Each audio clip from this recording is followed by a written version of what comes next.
I wanted to begin a little bit by reminding everybody and talking a little bit about the aims of the shaitan, so that you understand exactly where the magician is coming from. Where is this person who is engaged in magic coming from? What is his aim? What is he there for? Because this person who is engaged in magic is a servant of the shaitan. He has dedicated his life to serve the shaitan like we have dedicated our lives bi'idhnillahi ta'ala to serve Allah subhanahu wa ta'ala.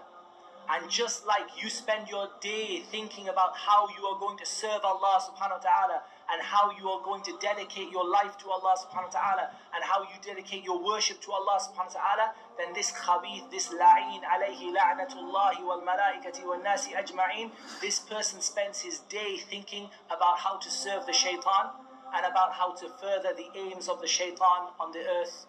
And we should remind ourselves at this time that Allah subhanahu wa ta'ala has already decreed that their efforts will be in vain, and Allah subhanahu wa ta'ala has told us, inna kayda shaitani kana da'ifa, the plot of the shaitan is ever weak. We began by talking about what is sihr linguistically. Linguistically, sihr means that which is hidden. That which is hidden, that which we don't understand why, or it is covered. Because it's dark, you don't know what is happening. And that's why when you eat at that time of the night, it is called suhoor, right? Because you're eating at the darkness of the night. So the term for suhoor, or sihri we call it in Urdu, is actually from the same root as sihr, not because there's any sihr in suhoor, but because suhoor is eaten at a time of darkness. So it's the darkness is called sahar. And that darkness means you don't know what's happening. That's why it's called darkness, sahar. So sihr means that which takes place and you don't know why it's taking place. The cause is unknown. This is really what the linguistic meaning of sihr is. And from a theological, from an Islamic standpoint, sihr is to invoke the aid of the jinn to do something that appears to be from our world supernatural. So the jinn will cause something to happen, and because we do not see the jinn, so it seems as if we don't understand. Even though once we understand sihr, we do understand how it happens. But for those who don't study Islamic theology, it will appear, how did this happen? Where did this come from? And that is why sihr is called sihr. And Allah Azza wa Jalla, just as a note of benefit, here uses the word kana. And the word kana here gives us the benefit that this is forever and ever, in the past and until now. The plot of the shaitan is constantly and forever weak. And we should remind ourselves about that. But let's remind ourselves a little bit about what this plot of shaitan is. Iblis has mentioned several times what his aims are. He mentioned them in his speaking to Allah subhanahu wa ta'ala, and in his threat to mankind, and in his promises that he said that he is going to aim to achieve during his life, when he made dua to Allah subhanahu wa ta'ala to make him from those who would live until the day of resurrection, so that he could misguide the people away from the path of Allah subhanahu wa ta'ala. In the Quran, Allah subhanahu wa ta'ala relates to us what the aims of Iblis and the plans and the plots of shaitan are in misguiding us. And one of the most obvious examples of this is the statement of Allah subhanahu wa ta'ala in describing the plot of the shaitan, that I will come to them from in front of them and from behind them, and on their right and on their left, and you will not find most of them to be grateful. We should also remind ourselves that the primary aim, the primary goal of the shaitan is to get us to disbelieve in Ar-Rahman Jalla Jalal, to get us to disbelieve in Allah subhanahu wa ta'ala. This is the purpose of the shaitan, and the shaitan will never ever be happy until we do this.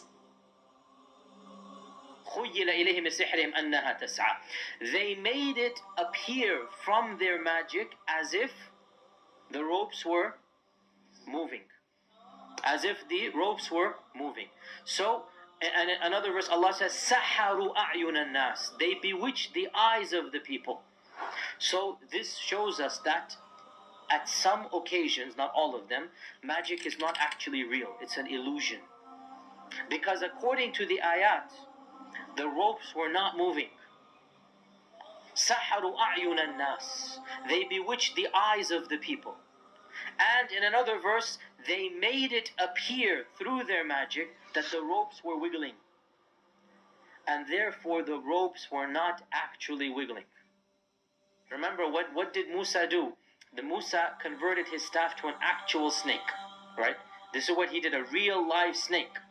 And Fir'aun saw this, and the minister saw this, but these weren't the magicians. The magicians didn't see the initial miracle. So the magicians are told he can make his staff appear like a snake. So the magician says, no worry, we can do the same as well, don't worry. So the magicians plotted and planned, and the magician said, we can also do this. So they threw their ropes, and they didn't actually forget converting them to snakes. The ropes didn't even move. But the sihr made it appear to the eyes of the people that they had moved. So when Musa saw all of these ropes moving around, he himself became worried. Can I match this or not? فَأَوْجَسَ فِي نَفْسِهِ خِيفَةً مُوسَى. So Musa himself became scared. فَأَوْجَسَ فِي نَفْسِهِ قُلْنَا لَا تَخَفْ إِنَّكَ أَنْتَ الْأَعْلَى. So this shows us that magic is so powerful that perhaps even believers in Allah and prophets can feel trepidation at it. We need to remind ourselves the seriousness of shirk, of associating partners with Allah subhanahu wa ta'ala, of giving something that belongs only to Allah to other than Allah subhanahu wa ta'ala. And as Allah Azza wa Jal tells us, فَقَدْ حَرَّمَ اللَّهُ عَلَيْهِ الْجَنَّةِ. Allah has made Jannah haram for this person. وَمَأْوَاهُ النَّارِ. And his final destination and his eternal resting place is the hellfire. And the shaitan has set out many different ways to achieve his aim. He has set out many different ways and many different means and methods to achieve his aim. He has set out the method of shubuhat, of spreading misguidance and misconceptions and doubts amongst the people. And he has set out the methodology of misguiding people through shahawat, through their desires, through their wants, through their hopes, through their dreams. And these two things are two of the primary or the two primary ways that the shaitan uses broadly to misguide the people. And the shaitan has a number of people who are dedicated to helping him, from the jinn and from mankind. As Allah Azza wa Jal says, shayateen al-insi wal-jinn.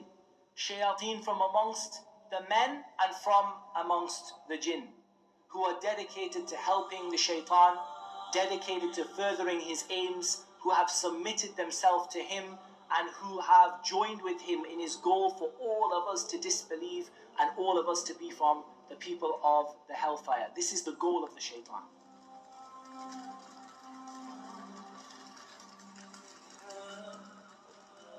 In terms of magic itself, the word magic or the word sihr in Arabic, linguistically, the word sihr in Arabic refers to something which is hidden and which the reason for its effect is hard to realize.